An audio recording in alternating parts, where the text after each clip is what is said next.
My name is Matt Marin. My pronouns are he, him, his. I grew up in a very Catholic household.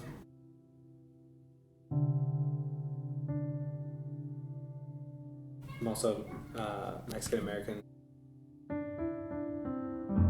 When I was growing up, it's just that whatever it was, we just couldn't talk about it for whatever reason, so I had no idea what it was.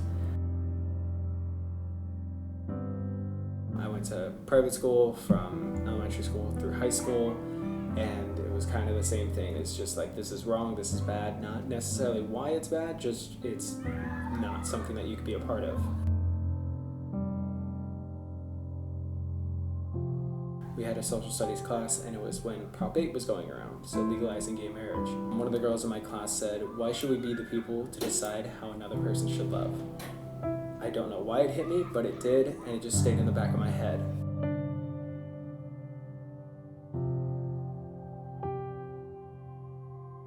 I started to realize that I was different from most of the other people in my class. I went into denial.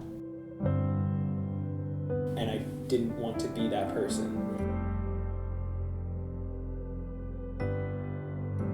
Once I graduated, I went, okay, I need to see what's going on. So I moved all the way up here to San Jose, went to San Jose State for 4 years.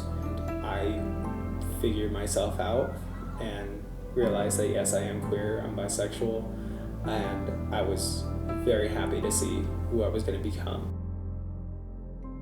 I started to do all these things that I didn't feel comfortable doing at the time, but it really let me explore who I was. I wasn't confined to this box of these things that other people are forcing me to be.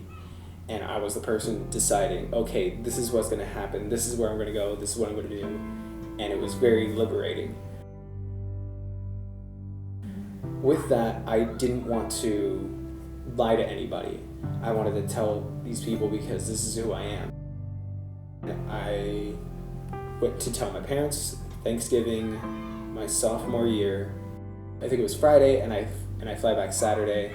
If anything happens, I'm gone the next day. I don't have to deal with it.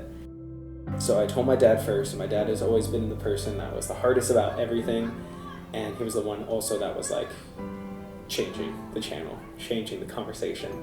I tried to tell him, and he's like, "Oh, talk to your mother." My mom comes up, I tell her, and she's like, "Oh, okay." Not like either way about it.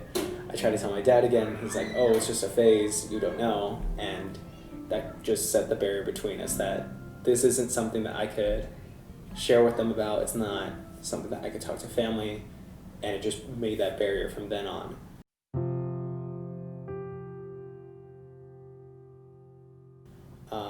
Came back to San Jose and just said in my head, like, I'm kind of alone out here and I don't know what to do. At the time, I had really great roommates. They felt like the people that I could trust about anything. And I stayed with a couple of them for like the next year, but I also wanted to start to go to the Pride Center. It's at San Jose State. The first time that I tried to go, I knew exactly where the spot was. I knew how to get there. I got there, stood in the doorway, somebody said hello, and I walked away. So I tried it one more time, and I went through, I went in, I sat down, then I left, and I was like, okay, this is good. I was there for a year, and I found my chosen family, which is just the people that are sticking with me through everything. I can talk to them about literally anything that I want and not feel judged. It didn't take too long to get familiar with everybody, but it was like, from that one interaction, I'm like, you're gonna stick around, I know you are.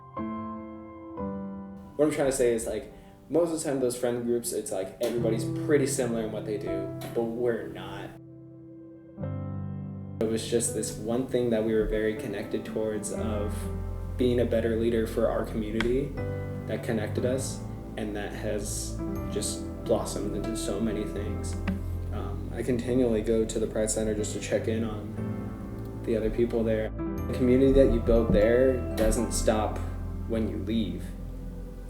it'll keep growing, it'll keep flourishing because they're there for you in the long haul. They are my family out here. Right after senior year, I was like, okay, I want to live out here. I need to get the good job to stay out here. And it was hard for that first year, but again, there were people supporting me. They're like, if you need money, let me know. We got this. Like, if you want to do this, we got to go 100% into it. You can't just half-ass anything like that.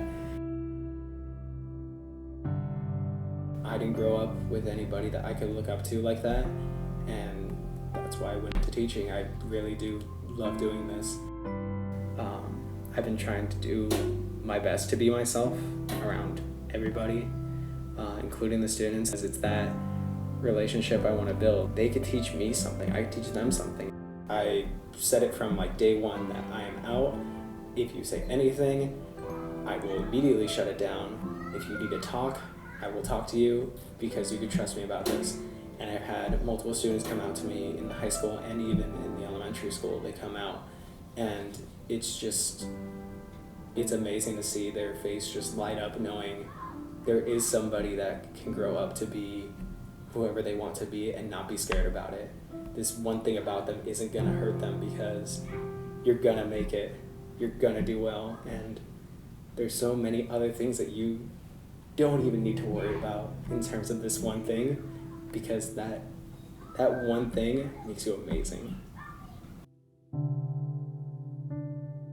I've had people throw out certain slurs to me, but they didn't know what it meant because they just heard it from somebody else. You could change the perspective of everybody. You could teach them about anything, and including for things like this, like those slurs, I was able to just turn it around and be like, what does that mean? What are you trying to say? But there'd be maybe 5 other people in the room that could be affected by that word and they not even say anything. But they're just gonna let it go by. And what's gonna happen there is that because it's gonna go by, nothing's gonna change. Them knowing that I'm out, they are able to have different conversation with me, and I enjoy those. Again, even with the kids that came out, some of them might have been in the room when that was said, and they might have not said anything, and I don't even know how many times they may have heard it.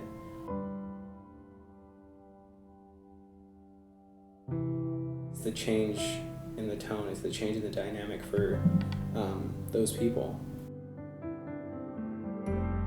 They do get to see, okay, I'm safe with this person, but now I know the one that said it is not going to say it anymore. They feel like this is a better place and they're not going to be as afraid. Seeing me stand up for just myself, I want them to stand up for themselves for those things. I am one person. I could do as much as I can to fight it, but I can't be alone in that. I will make sure that it does not happen here because I love every single student that I have to teach, that I have to help, that I have to talk to. Some of them don't get that back at home.